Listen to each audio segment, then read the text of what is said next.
수 없게 할 정도로 큰 건 사실인 것 같다. 그리고 사실은 미국은 이거를 좀 미리 선제적으로 차단하기 위해서 지금 현재 이런 모습을 좀 보이고 있는 게 아닌가. 그리고 그 속에서 이제 미국이 가지고 있는 힘의 크기가 조금씩 사그라들고 있는 게 사실이기 때문에 어떻게 보면 미국이 가지고 있는 과거 같은 아주 강력한 글로벌 패권의 모습이 조금 줄어들면서 동맹에게 그 부담을 좀 전가하고 이 속에서 동맹 구조가 좀 변화하게 되고 이 구조 속에 지금 우리가 좀 끼어 있다. 뭐 이런 말씀을 좀 드릴 수 있겠습니다. 그래서 뭐 앞에 시간이 너무 많이 지나서 중국에 관련된 얘기는 좀 몇 가지만 좀 간단히 말씀드리겠습니다. 앞에 제가 서두에 말씀드렸듯이 지금 중국 정치에서 그 가장 이제 그 제가 뭐 정치학자이기 때문에 그럴 수도 있겠지만 화두는 시진핑이 언제까지 해먹을까입니다. 사실은 아시다시피 이게 좀 잠깐 이제 좀 옆으로 이것도 새나가는 얘기지만 중국 전공자들 중에 말씀을 드리면 과거 386 흔히 말하는 이런 세대들이 굉장히 많습니다. 이게 왜 그러냐면 이게 사실 제 스승도 다 그런 분들인데 제가 이게 일종의 뭐 지식사회학적이랄까 이걸 제가 분석을 해보면 뭐냐면 90년대에 이게 제 스승도 대부분 이런 루트를 따랐거든요. 뭐 90년대, 91년대 동구권이 막 소련이 망하니까 뭐 이런 얘기 해도 되는지 모르겠지만 그때 이제 공장에서 뭐 이렇게 뭐 학출로 이제 뭐 노동운동 했던 분들이 대거 나오게 돼요. 아이씨 망했다 이러면서. 그럼 다 대학원에 가게 됩니다. 갑자기. 그럼 대학원에 갔는데 아이씨 이게 소련이 망했는데 뭘 해야 되지 보니까 중국이 아직도 남아있단 말이에요. 그래서 보면 그때 당시에 그런 배경을 가지고 중국을 전공한 분들이 되게 많이 있습니다. 이게 좀 재밌는 현상인데. 그래서 지금 이제 중국 학계의 주요 계층이 물론 여러 가지 섞여 있지만 그 비율이 굉장히 높아요. 그래서 상당히 정치적으로 뭐 진보적이고, 그 다음에 과거에 이제 비슷한 경험을 공유하고, 뭐 이렇습니다. 그래서 사실은 시진핑에 대해서 이게 학자적으로 감정을 품는 게 아니라 정말 화를 내시는 분들이 굉장히 많았어요. 왜냐하면, 그래도 어찌됐든, 이게 뭐 우리가 무슨 중국을 따라가는 건 아니지, 뭐 어찌됐든 뭐 사회주의라는 이름표를 걸고, 경제적인 성장을 하고, 그래 어느 정도 우리가 과거에 뭐 향수를 느끼는지 뭐 실제로 그런지 모르겠지만 할 수 있는 게 있었는데, 더구나 그리고 시진핑 이전에 그 후진타오를 보게 되면 굉장히 집단 지도 체제 하에서 민주주의는 아니지만 개인 숭배는 아닌, 그러면서 어느 정도 경제도 잘 풀리고, 그리고 이 옛날 용어로 미제국주의 어떻게 상대도 해볼 것 같고 이랬는데 이게 그냥 시진핑한테 다 묻어진 거거든요. 그래서 이게 과연 중국이 왜 이렇게 됐냐. 그래서 이게 진심으로 화를 내는 분들이 좀 있었습니다. 근데 아무튼 많은 평가가 있었는데 지금으로 보게 되면 시진핑의 개인적인 권력 집중은 좀 확실해지는 것 같습니다. 이게 지금 중국의 상황인데, 아무튼 그런데 서두에 말씀드렸듯이 이렇게 된 이유가 뭐냐면 사실은 중요한 그 근거 중에 하나가 미국과 본격적으로 붙어야 되는데 이거 어떻게 해야 되지? 그리고 이제 후진타오 말기 2012년에 시진핑이 등장하기 전까지 기억하실지 모르겠지만 우리가 보면 후진타오 말기 많은 사건들이 있었습니다. 이렇게 자기들끼리 싸우다가 이제 누가 이제 미국 영상으로 도망가기도 하고, 사천 지역에서는, 한 명이 이제 누구를 죽였다고 그러기도 하고, 이렇게 해서 여러 명이 감옥에 가고 이랬죠. 근데 이게 그 핵심 서클 내에서, 이너 서클 내에서 그런 적이 없었기 때문에 이게 위기의식을 느낀 거거든요. 사실 후진타오 정부는 이제까지 집단 지도 체제가 실질적으로 행해졌던 유일한 10년이었고, 가장 그 이상적인 집단 지도 체제가 있었던 것입니다. 예를 들면 후진타오가 총석이었지 않습니까? 당시에 이제 원자바오가 총리고, 그래서 후진타오가 사실상 경제정책에 전혀 관여를 안 했습니다. 자기 영역이 확실히 있었어요. 그리고 대부분의 경우에 확인은 안 되지만 실질적으로 보여있는 모습을 보면 정치국이라든지 정치국 상무위원이라든지 7명 또는 25명으로 되어 있는 이 이너서클 내에서 중요한 정책은 다 투표를 통해서 한 것 같아요. 그러니까 전체적인 민주주의는 아니지만 최소한 이 이너서클 내에서의 집단 지도 체제는 유지가 됐었고 그렇게 가는 게 맞는 것처럼 보였다는 것이죠. 그래서 중국 정치 전공자들도 이게 좀 잘 되면 최소한 서구식의 또는 우리식의 그 투표를 통한 무슨 지도자 선출은 아니겠지만 내부적으로 견제와 균형이 어느 정도 되지 않겠냐. 또 이제 세게 말하면 이게 서구식 기준이지.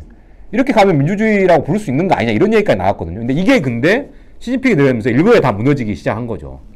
이게 지금 상황입니다. 그래서 상황이고, 이제 그러면서 이제 지금 보시면 다시 이 중국과 미국 얘기 돌아오면 25페이지에 보면 중국이 이제 사실은 중국은 이제 철저하게 이렇게 자신들의 목표 이런 것들을 문건 이런 걸 통해서 이제 표화하기 때문에 보기는 좋지만 사실은 그 한두 단어를 바꿔서 이 단어들이 뭘 의미하는지는 사실은 그 파악하기가 그렇게 쉽지는 않습니다. 그런데 이제 중국이 계속 와서 한 얘기가 있습니다. 뭐 25페이지에 보시면 부강하고 민주적이며 문명화된 조화로운 사회주의 현대화 국가 뭐 이런 얘기를 했습니다.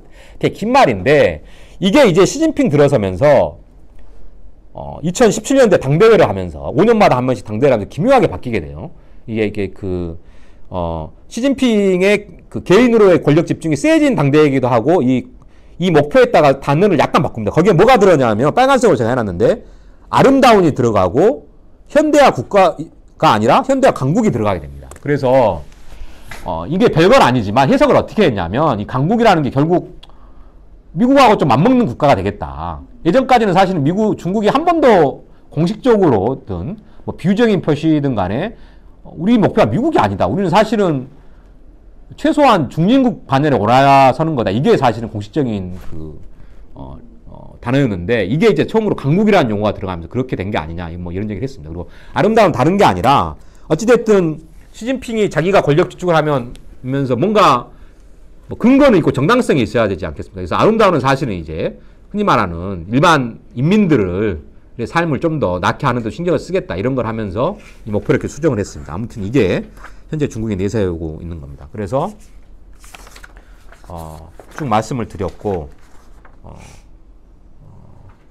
권력 집중을 얘기했으니까 좀 섞이긴 하는데 권력 집중 말씀드려야 되겠네요. 1대1로는 좀 길어질 수 있으니까. 그래서 이게 이제 뭐 27페이지에 보면 쭉 상황을 설명해 놨습니다. 뭐 아주 길게는 설명을 못 드릴 것 같은데 원래 여기서 이제 사실 처음에는 다 헷갈려 했거든요. 이게 과연 뭐냐. 시진핑을 띄워주는 것 같아. 어디까지냐 헷갈려 했는데 지금도 사실은 이게 확실하진 않습니다. 과연 5년 뒤에 시진핑이 또 5년 더 한다 그러겠냐. 왜냐하면 이게 왜 그러냐면 지금 그 중국의 관례입니다. 이게 법적으로 정해져 있고 이런 건 아니거든요. 그래서 10년에 한 번씩 최고주자를 바꾼다. 이게 사실 장점이 확립된 겁니다. 근데 생각해보면 이게 확립된 게 오래된 게 아니에요. 사실 또.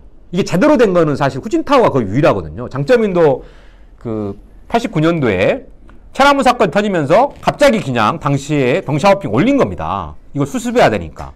그러면서 장점인데 이렇게 좀 확립을 해놓고 처음으로 후진타오 때 10년을 지켜서 집단 지도체제를 지켜서 제대로 한 거고 그 다음이 시진핑이었어요.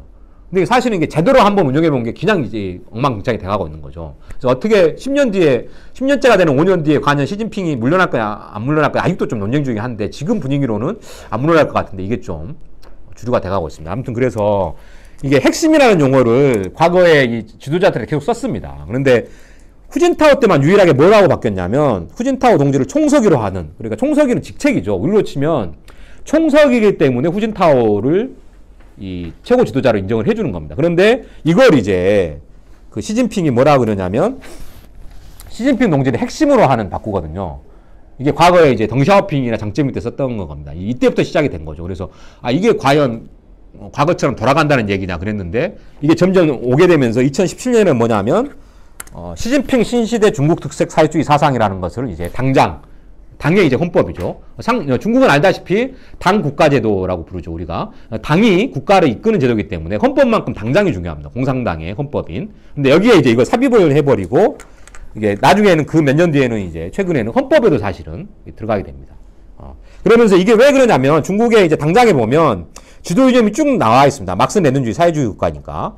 마오쩌둥 사상, 덩샤오핑 이론, 상계대표 중요 사상이 장점인이 이제 넣은 겁니다. 근데 과학발전관이 이제 후진타오가 자기 이름표를 건 거거든요. 그래서 이렇게 해서 떠날 때마다 하나씩 자기 걸 넣었어요. 그런데 이제 장점인이나 후진타오 같은 는 떠날 때 넣으면서도 덩샤오핑만큼만의 이름값이 없기 때문에 자기 이름을 빼고 그냥 요 사상 이름만 넣은 겁니다. 그런데 이 시진핑은 시작한 지 5년밖에 안 났는데 나가기도 전에 자기 이름을 넣어버린 거예요. 이제 그래서 사실 이게 진짜 이제 개인 숭배까지는 모르겠지만 개인 권력 집중으로 가는구나. 이게 이제 신혼타이 된 겁니다.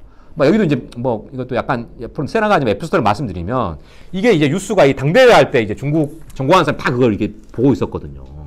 시진핑이 당시 한 3시간 연설을 했습니다. 이렇게 이 시진핑 신시대 중국 특색 사회주의 사상을 설명을 하면서 한 3시간 이제 그 당대회 때 자기 이제 기조 연설을 했는데 근데 웃긴 게 이제 3시간 들어보면 시진핑도 약간 이제 사실 쪽팔렸던 것 같아요. 무슨 얘기냐면 시진핑 신시대 중국 특색 사회주의 사상인데 이 시진핑 이름이 붙었는지 안 붙었는지가 이 당대회 기간에 좀 논쟁이 붙었어요. 왜냐하면 뉴스로는 이게 붙었다가 안 붙었다가 하는데 시진핑이 자기 얘기를 하면서 이때까지만 해도 자기 이름 말하기가 약간 좀 창피했던 것 같아요. 그래서 이 얘기를 하는데 자기 이름을 말 안 하고 신시대 중국 특색 사회주의 사상이라는 얘기만 계속 하는 거예요. 그래서 이게 시진핑이란 이름이 붙는 거야 마는 거야 이게 계속 이제 궁금했거든요. 자기도 약간 좀 어색해야 했는데 지금 다 붙습니다. 이게 붙는 게 확실하다고 지금 얘기가 돼 있는 거예요. 그래서 자기 이름표를 가진 사상을 벌써 만들어 놓으면서 이렇게 된 겁니다. 이제 그러면서 이제 최근에 이게 점점 강도가 올라가고 있습니다.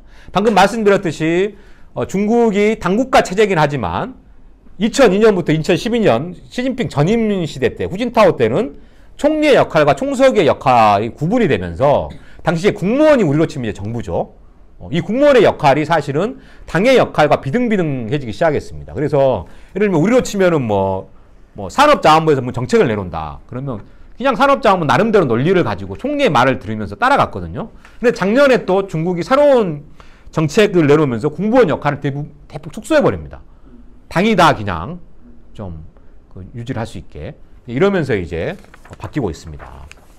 그래서 이게 제가 이게 28페이지에 이제 그 얘기를 좀 해놓고 28페이지는 그냥 예시를 좀 들어놓은 겁니다. 뭐냐면 중국이 상당히 이게 과거에 보였던 그런 것들의 어떻게 보면 유연성이 축소되고 있는 것 중에 하나인데 뭐냐면 이 밑에가 지금 이제 중국의 전형적인 2000년대 이후에 확립된 중국의 정치 구조입니다. 자, 시진핑을 포함돼서 28페이지 보면 7명이 사실상 중국의 지배 세력입니다. 상무위원회. 7명으로 구성되어 있죠. 이게 이제 2000년대에 확립이 되어 있습니다. 그리고 이 7명을 포함한 확대가 된 게 25명이 중국의 정치국입니다. 이 25명도 사실상 어디 명문화는 안 돼 있지만 고정이 되어 있습니다. 그래서 2000년대 초반에 집단 지도 체제가 잘 될 때는 각각의 분업 체계가 다 돼 있었어요. 그래서 사회복지는 7명 중에 누가 담당, 그리고 25명 중에 또 누가 담당. 그래서 이 사람이 사실상 대충 해오면 보고를 하면 25명이 둘러앉아서 표결을 통해서 중요한 걸 하는 이게 확립이 됐었거든요. 이게 좀 깨지고 있는 모습이 보인다는 거죠. 이게 결정적인 게 뭐냐면 작년에 뭘 내놨냐면 2017년도에 나오게 한 건데 작년부터 하고 있는데 뭐냐면 이 25인이 시진핑한테 1년에 한 번씩 보고서를 쓰게 돼 있습니다. 이걸 이제 술직이라고 그러는데 뭐냐면 자기 직무를 서술한다는 얘기예요. 한마디로 이게 뭐 수령이는 아니지만 총서기한테 이 채광권짜리 보고서를 보고하게 돼 있는 겁니다. 이 내용이 뭔지는 아직도 공개가 안 되고 있어요. 이걸 결정한 문서도 전체적인 내용은 다 비밀로 묶여서 다 공개가 안 되고 있습니다. 근데 아무튼 이전과 다르게 25명이 다 보고를 해야 됩니다. 시진핑한테. 그럼 시진핑이 그걸 읽고 이제 한마디 평가를 하는 거죠. 이게 작년부터 생기기 시작했습니다. 그래서 보면은 거기에 이제 신문에 나와 있는 거예요. 거기서 핵심 내용이 뭐냐?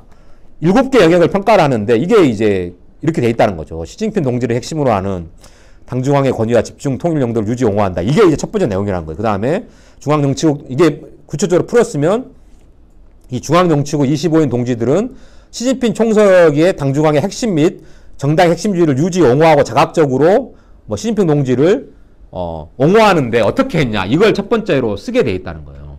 그래서 사실은 이렇게 굉장히 개인들의 권력 집중이 완성되어 가고 있는 모습을 보이고 있다는 것을 우리가 좀 알 수 있습니다. 아무튼 이게 중국의 상황이고 이제 여기서 이제 뭐 정치 경제 얘기가 제목은 나왔지만 간단히 말씀드리면 뒤에 그래프 보면서 간단하게 말씀드리겠습니다. 중국이 최근에 이제 몇 가지 변화가 있긴 있어요. 이제까지 중국이 강조해 오던 변화긴 하는데 본격화가 되고 있습니다. 하나는 뭐냐면 3차 산업 진흥시키겠다. 근데 실제로 지금 이렇게 3차 산업으로 진흥을 시키고 있습니다. 그래서 이게 최근에 3차 산업의 기여도가 최근에 역전이 됐습니다. 그래서 이렇게 막 세계 공장 이런 시대를 이제 벗어나려는 움직임을 보이고 있고 또 한 가지는 뭐냐면 중국이 방금 말씀드린 정치적 변화가 경제와 연결되는 부분입니다. 중국이 사실은 국유의 기업 비중이 굉장히 컸거든요. 우리가 아는 샤오미 이런 걸 제외하고 또는 이게 타오바오로 불리는 뭐죠? 갑자기 큰 회사 이름 기억이 안 나네요, 제가. 알리바바. 이런 거를 제외하고 우리가 아는 항공사 이런 건 사실 다 국유 기업입니다. 그리고 알리바바 이런 것보다 이런 기업이 더 커요. 그리고 은행도 다 국유 기업입니다. 그렇죠? 중국 경제 규모가 워낙 크기 때문에 사실 중국의 대부분의 100대 기업에는 다 국유 기업이 들어가고 있습니다. 그런데 중국이 개혁 개발 하다 보니까 사형 기업들, 사유 부분이 늘어나기 때문에 이 29페이지 그래프를 보시면 계속 꾸준히 줄어는 들었어요. 그런데 뭐냐면 뒤에 이 2016년, 17년도에 그래프가 크게 상승하지 않았지만 이게 살짝 다시 올라가고 있지 않습니까? 이게 시진핑 정부 들어서 이게 약간 바뀌려는 모습이 좀 보이고 있어요. 그러니까 이게 역전이 된다는 건 아니지만 과거처럼 알리바바 같은 사형 기업을 키우고 국유 기업에서의 외부의 주식 비중을 높이고 이걸 사실은 꾸준히 추진해 왔거든요. 급격하게는 않았지만. 근데 최근에 들어서 이게 바뀌고 있어요. 지금 뭐냐면 국가 자본주의적 속성이 역전은 아니지만 다시 커지고 있다는 겁니다. 이게 이제 과연 계속될 것이냐 이게 또 의문이 되고 있어요. 또 한 가지 여기에 적어놓지 않았지만 또 한 가지는 뭐냐면 이것도 계속 되어오는 추세인데 아주 세게는 안 했거든요. 뭐냐면 내가 가서 예를 들면 삼성이 뭐 중국에 기업을 차린다 그러면 거기에 있는 뭐 예를 들면 그 천진시에 차린다 그러면 천진시의 당위원회에서 야 여기에도 좀 당 조직을 만들어줘 이런 얘기는 꾸준히 있었습니다. 근데 이걸 그냥 적당히 했거든요. 그냥 간판 걸어놓으면 넘어가고 이랬는데 한 몇 년 전부터 이걸 이제 세게 하는 겁니다. 이 당 조직이 실질적인 기능을 할 수 있게 하는 거예요. 그래서 이제 이 당 조직이 사실상 노동조합으로 움직이고 그 당 조직이 또 따로 움직이고 이러면서 이 외국 기업조차도 상당한 부담을 느끼게 하는 겁니다. 왜냐하면은 얘들은 예를 들면 천진시의 기본적인 권력기관과 연결이 되기 때문에 이 삼성이 어떻게 움직이는지 정보를 다 수집해서 이쪽에 전달을 하는 거고 얘들이 조금 뭔가 좀 이상한 기밀을 보인다든지 뭐 이렇게 되면은 이 시 전체 차원, 공산당 전체 차원 대책을 수립할 수 있게 돼버리는 거죠. 그래서 사실은 이런 당 조직이 외국 기업도 다 필수적으로 들어가게 다 규정을 바꿨습니다. 그래서 자기가 기업을 해서 어느 정도 크기가 되면 당 조직을 만들어줘야 됩니다. 노조는 오히려 허수아비일 수 있지만 이 당 조직은 허수아비가 아닌 것이죠. 그리고 이걸 통해서 뭐 외국 기업 얘기를 들었지만 사실은 모든 기업이 그렇게 당 조직이 세지다 보니까 사형 기업도 이 공산당이 다 이 통제력을 강력하게 발휘하는 게 이 모습을 보이고 있습니다. 그래서 이런 측면, 구조적인 측면에서 국가 자본주의 성격이 다시 강화되고 있는 게 현재의 모습입니다.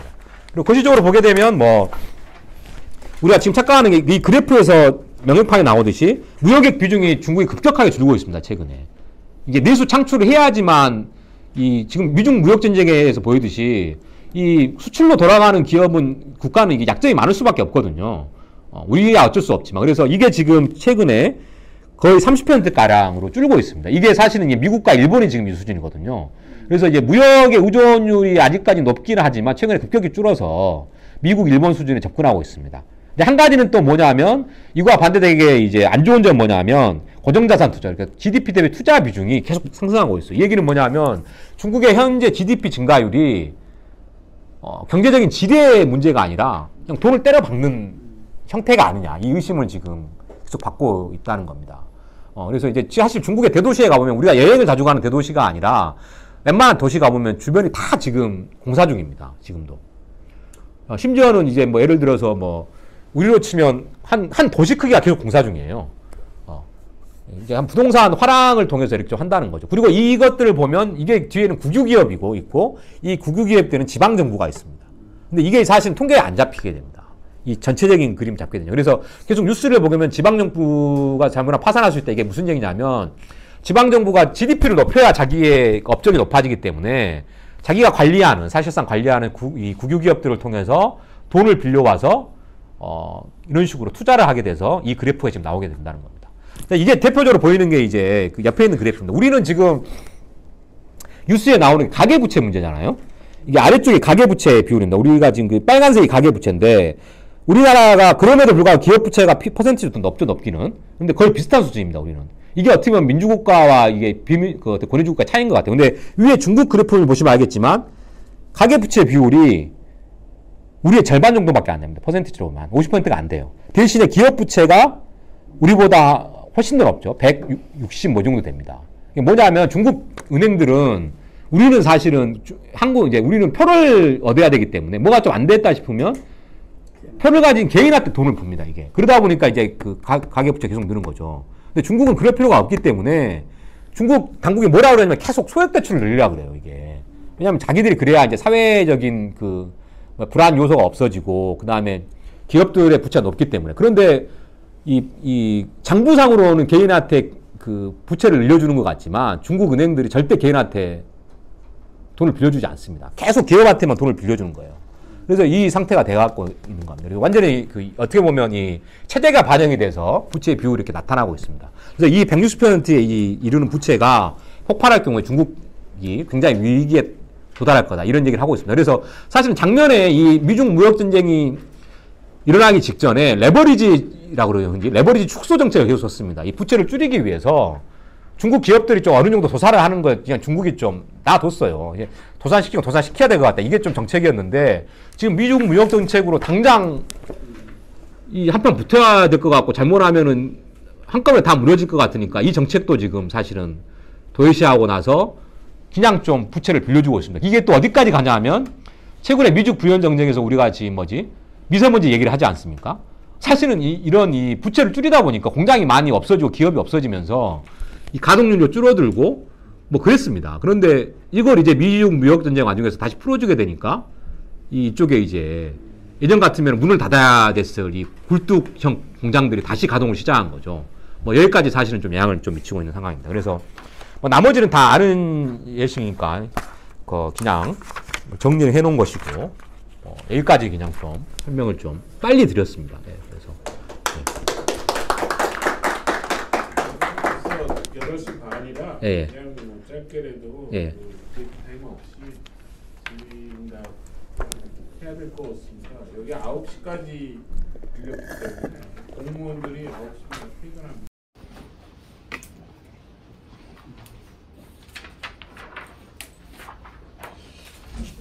이게 30페이지에 보면 고금자산 투자 비중이 예.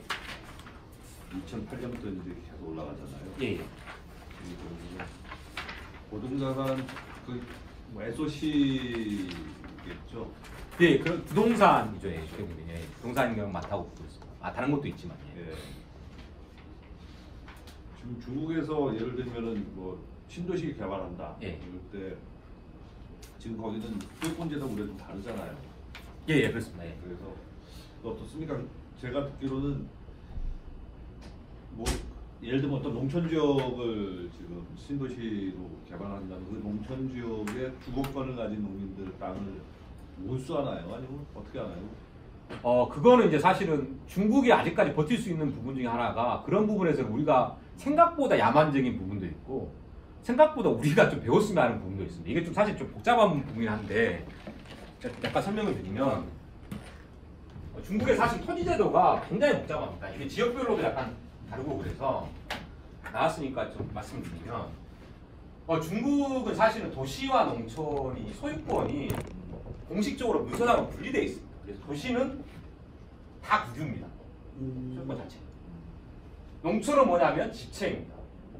집체란 말은 무슨 말이냐면 우리로 치면 우리로 치면 이제 군의 소유인 거예요. 어떤 땅. 집체도 여러 가지 층위가 있겠죠. 예를 들면 리의 소유고 어떤 거는 또 촌의 소유입니다. 뭐 숲도 그렇고요. 자, 그래서 이렇게 집체가 결정하기 공식적으로 되어 있어요. 자, 국유란 말은 무슨 말이냐면 소유권만 그렇고 사실은 실제 이제 그 사용권을 불려주는 형태가 되는 것이죠. 실제 이제 부동산 거래라 그래서 우리가 뭐 소유권이 있다 그러지만 실제 이 소유권은 사실은 공식적인 문서상으로는 사용권을 말하는 겁니다. 그래서 이게 다 어떤 토지는 70년, 용도별로 다 정해져 있거든요. 지역별로 다르게. 어떤 토지는 50년 사용권이 있습니다. 그런데 사실은 이건 문서상의 내용일 뿐입니다. 그래서 이게 몇 년 전에 뭐가 있었냐면 중국이 1978년에 개혁 개방을 했지 않습니까? 그렇죠. 그래서 이거에 의해서 이제 사용권을 빌려줬어요. 근데 문서상으로 뭐라고 돼 있냐면 30년 뒤에 사용권이 소멸하는 것처럼 돼 있어요. 근데 만약 이게 진짜로 시행되면 이건 난리 나는 겁니다. 그래서 근데 이제 말하기 좋아하는 사람 이거 진짜로 이제 다시 회수하는 거 아니야 그러는데 말이 안 되는 얘기죠. 그래서 사실 이건 대부분의 다 자동갱이 있습니다. 그래서 사실은 어떻게 보면 우리 소유권하고 차이가 없어요.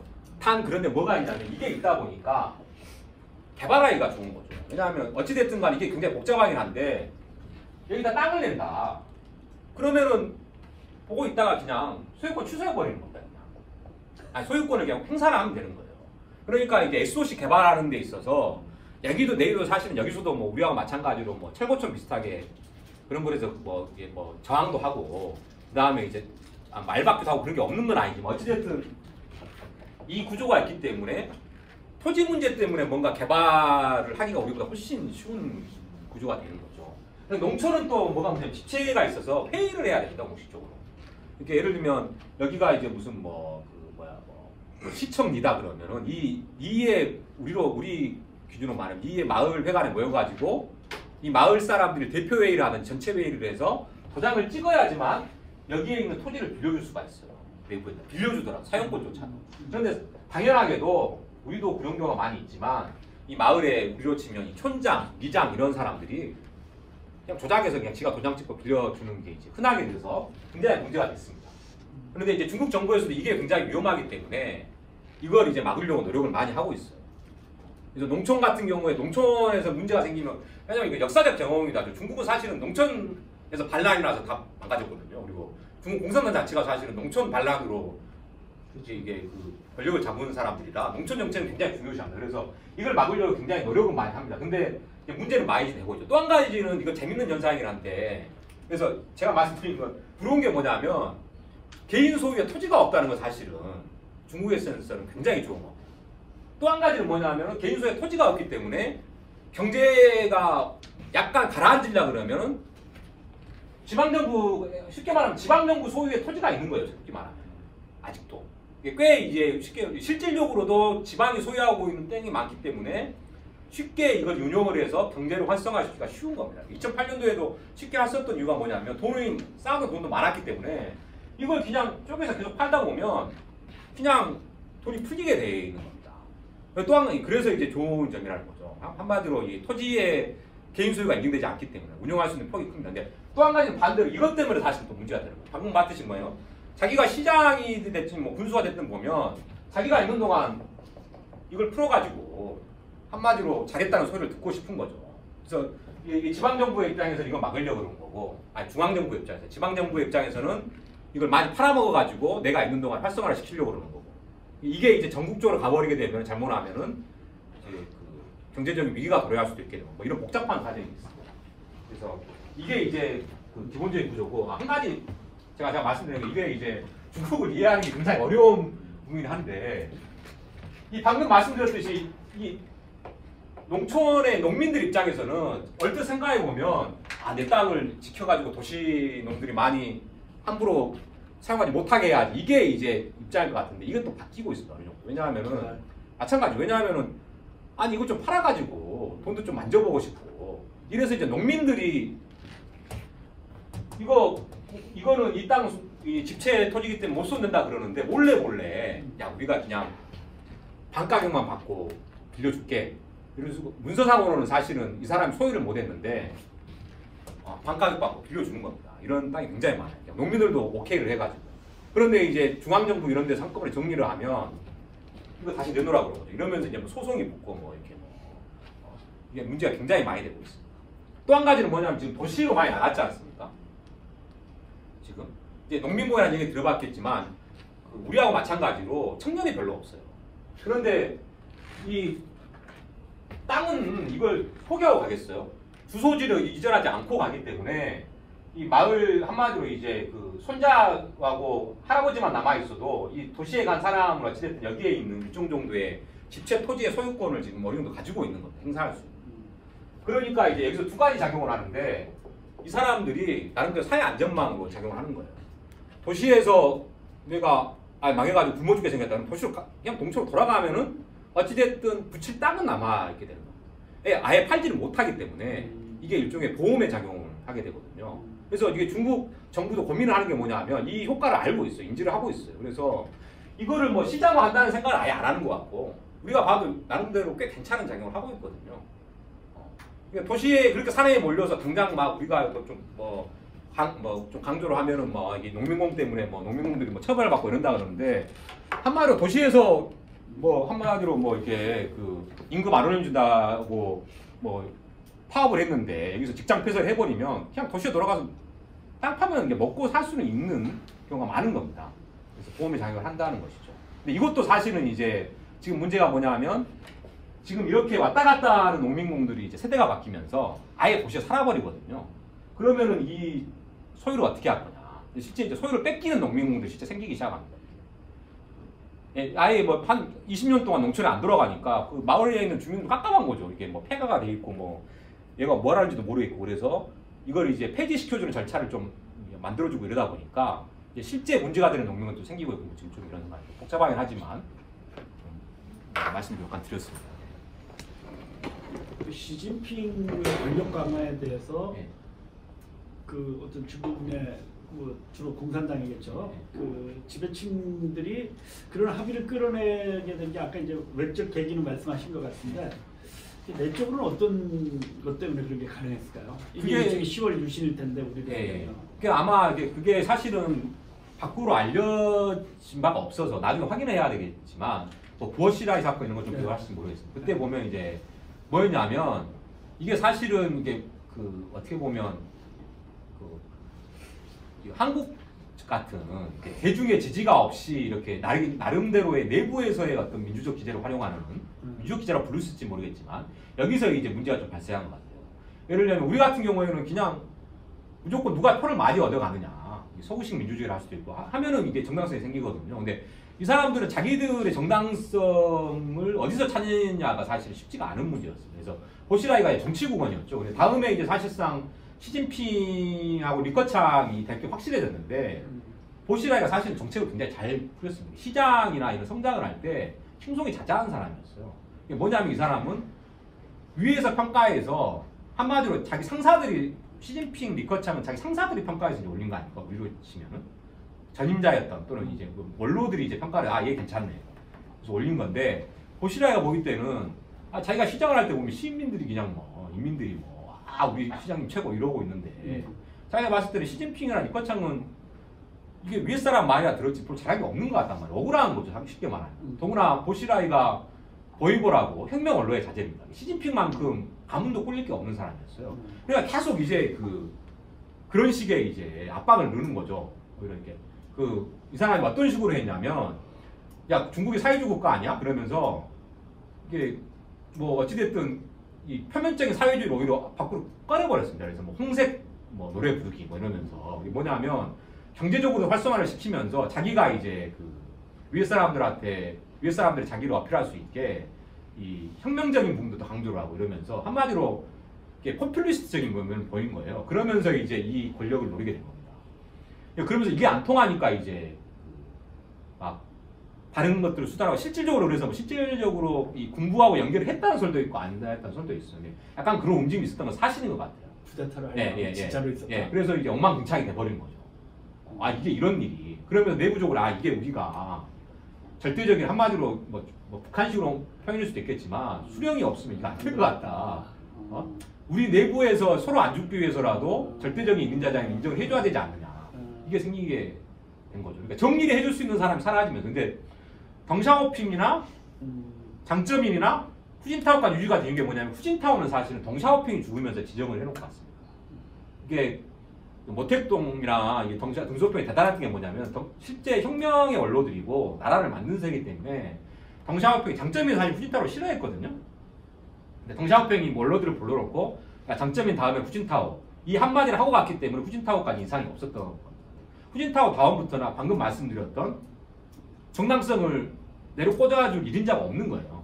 그러면서 이제 이런 사단이 나기 시작하는 거고 여기서 이제 자기들 집단 내부에서의 생존을 위해서도 1인자를 세워야 되지 않느냐 이게 이제 추측을 하는 겁니다. 사실 왜냐하면은 이 내부의 내용은 사실은 아무도 확인이 안 돼 있지만 이 돌아간 최소한 나온 일부 정보를 통해서 이게 사실은 내부적인 동학이 아니었냐 지금 얘기를 하고 있습니다. 보시라이가 희생양이다 이렇게 보는 시각은 약간 좀 다른 거네요. 그렇죠. 이제 보시라이는 사실은 실질적으로 이렇게 좀 이렇게 쉽게 말하면 약간 대중 스타. 뭐냐면 이 사람이 쉽게 말하면 꾸미는 걸 굉장히 잘했습니다. 우리로 치면 이제 오세훈 시장 비슷한 약간 그런 스타일이 좀 있었어요. 그래서 간판 다 바꾸고 경찰차 색깔 다 새로 다 도색하고 칙칙한 경찰차가 아니라 그다음에 이 경찰 제복들을 다 바꾸고. 근데 이게 이제 인민들이 보기에는 좋거든요. 실질적으로 인민들이 좋아할 만한 짓을 많이 해서 꽃도 막 놔주고 뭐 도로도 넓혀주고. 근데 편의적인 것을 많이 하면서 이 밑에서부터 끌어올려서 왜냐면 위에서 자기를 평가를 안 해주니까. 보면 알겠지만 보시라이가 얼굴도 하얗고 이 전통적인 이 혁명가 스타일이 아니거든요. 이렇게 보면. 그러니까 위 사람들이 이렇게 좋아하는 스타일이 아니었는데 그거를 역으로 이용해서 치고 나가려고 그러다가 이게 해가지고 이제 두드러 맞으면서 된 거죠. 질문 한 가지요. 시진핑 권력 집중을 얘기하셨는데 상층에서 권력이 집중되는 거하고 사회가 통합되는 거하고는 또 별개의 문제잖아요.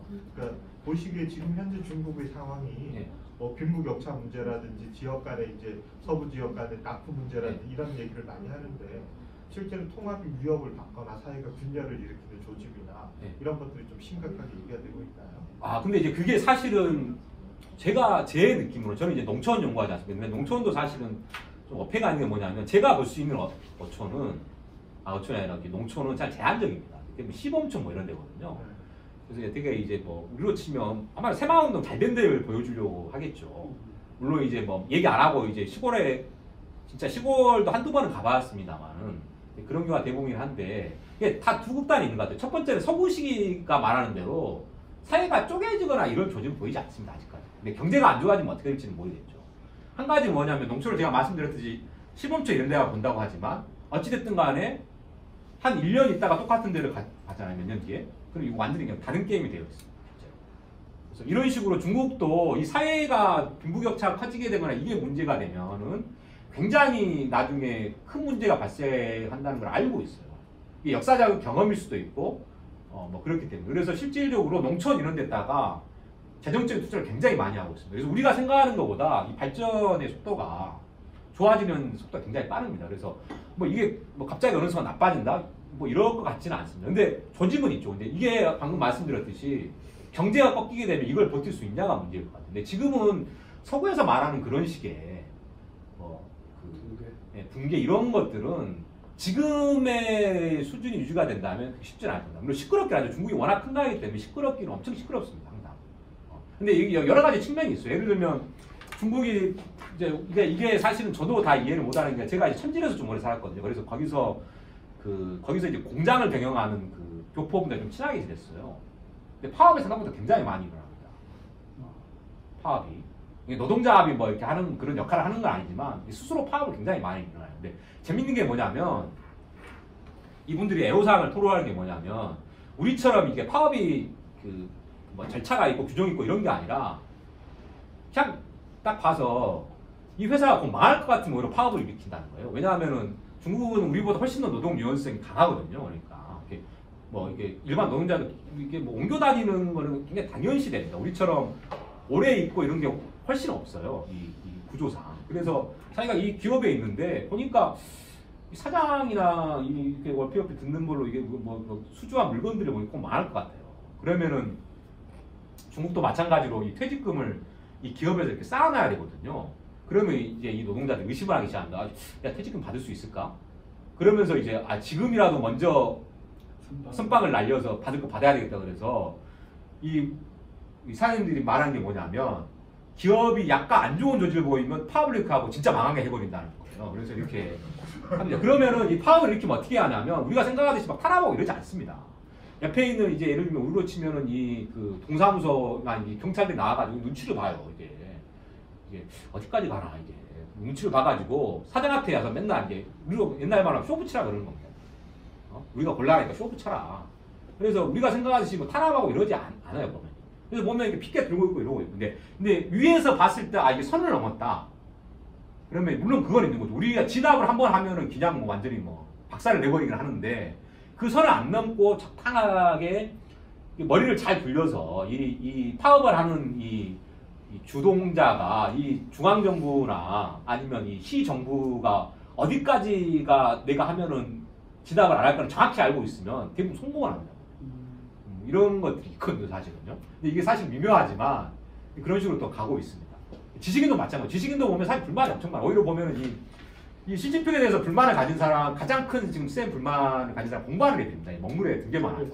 자기 나름대로 이렇게 후진타오 이후에 상상하는 게 있었는데 이게 꺾이니까 이 사람들이 분노를 해요. 근데 이제 아시다시피 공부하는 인간이 비겁하기 때문에 만나서 개인적으로 말하면 이게 뭐 중국이 엉망진창이다 이러는데 앞에서는 절대 뭐 아무것도 안 하고 있습니다. 제가 봤을 때 지금 수준에서 뭐 붕괴가 일어나거나 급격하게 뭐 중국이 혼란이 일어나 그럴 것 같지는 않습니다. 이게 사실은 개인적인 판단이면 그렇습니다. 다만 뭐 당연히 중국에서 워낙 큰 나라이기 때문에 경제가 꺾이게 되면 몇몇 지역에서 문제가 심각해질 수 있어요. 한 가지 우리한테는 더 곤란한 게 뭐냐면 이게 가장 문제가 좀 심각한 지역이 동북지역. 우리가 아는 뭐 길림, 헤이롱장, 그다음에 이런 식 거죠. 야오닝. 이게 사실은 또 우리한테 좋은 지점도 이 부분에 해요. 사실은 중국이 북한한테 지금 이 북미관계 개선에 있어서도 나름대로 북한한테 같이 해보자고 한 이유가 여기 상황이 너무 안 좋거든요. 자기들이 봐도 북한하고 연결을 하고 좀 이뤄야지만 좀 살아날 것 같아요. 실질적으로 지금 마이너스 성장입니다. 겉으로는 아니라 그러는데 야오밍성 같은 경우는 2016년인가 심지어는 실제 GDP 성장도 마이너스를 그렸어요. 중국에서 거의 없었던 일이거든요. 그리고 제조업 부진 때문에. 예 그렇습니다. 이게 제조업 부진이 크고 먹을 거라 별로 없어요. 사실 이 지역이. 왜냐하면 여기가 그 일종의 중공업 위주였거든요. 오래전에 일제시대부터 그런 지역이었는데 그 다음에 막혀 있습니다. 보시면 알겠지만 막혀 있거든요. 방법이 없어요. 러시아도 상황이 안 좋고. 그래서 최근에 나온 재밌는 통계가 뭐냐면 동북 지역에 전 세계에서 그 인구 감소율이 가장 큰 지역이 한국이 몇 개라 그랬잖아요. 이 한국의 인구 감소율의 절반이 지금 동북 삼성 지역입니다. 그러니까 이제 뭐 경제도 안 좋고 인구도 계속 줄고 있는 거죠. 뭐 그런 상황입니다. 거기 그 출산율이 저도 그 기사 봤는데 0.5명이 안 되더라고요. 예. 어떻게 그렇게까지 될 수가 있죠? 그러니까 자기들도 계속 얘기를 하는 게 취직할 데가 없는 거예요. 우리가 똑같은 거죠. 취직할 데가 없는 거고. 그래서 보면은 이게 뭐 오래된 현상이 하는데 특히 조선족 사회 같은 경우에는 이제 뭐 이게 이제 오히려 이게 예전에는 그런 얘기가 나왔었는데 너무 붕괴가 돼서 이제는 뭐 자기들도 적응을 한 것 같아요. 다 지금 나와 있지 않습니까? 지금 한국으로 나와 있고 그 다음에 무슨 뭐 남쪽으로 가서 뭐 계림 이런데 여행지 가도 거기서 다 그냥 조선족들이 거기 나와 살고 있습니다. 취직할 데가 없는 거죠. 근데 그렇다고 해서 우리가 생각하듯이 막 붕괴돼가지고 무슨 슬럼이 되고 이러지는 않거든요. 이제 제가 생각할 때 이게 역할이 큽니다. 지금 중국 같은 경우. 슬럼이 안 되는 이유가 슬럼에서 가난하게 살 바에는 돌아가 버리거든요. 근데 중국이 사실 이게 왜 부럽냐 그러면 중국이 슬럼이 없어요. 주가 인식을 잘 못하고 있지만 중국은 슬럼이 있는 도시가 없습니다. 아직까지는. 이런 효과 때문에. 그래서 이런 것들을 나름대로 채택가 가지는 사회 안정망, 그 다음에 중국이 방금 말씀드린 신경을 쓰는 것 때문에 붕괴의 상황은 아니지만 이 동북지역 같은 좀 위험한 진경에 이루고 있는 건 좀 사실입니다. 사실상 마이너스일 거예요. 지금. 한 몇 년간. 대강 좀 정리를 하셔야 될 것 같고요. 끝나고 그 아까 교수님도 시간 좀 내주시라고 그랬는데 근처에서 대기하면서 질문하시거나 얘기 좀 많이 나눴으면 좋겠고요. 마찬가지로 내달 뭐 제가 강의하겠지만 꼭 여기서 하니까요. 또 많이 참석해 주십시오. 저기 뭐 이해관 대표님 따라서 가시던지요. 이쪽으로.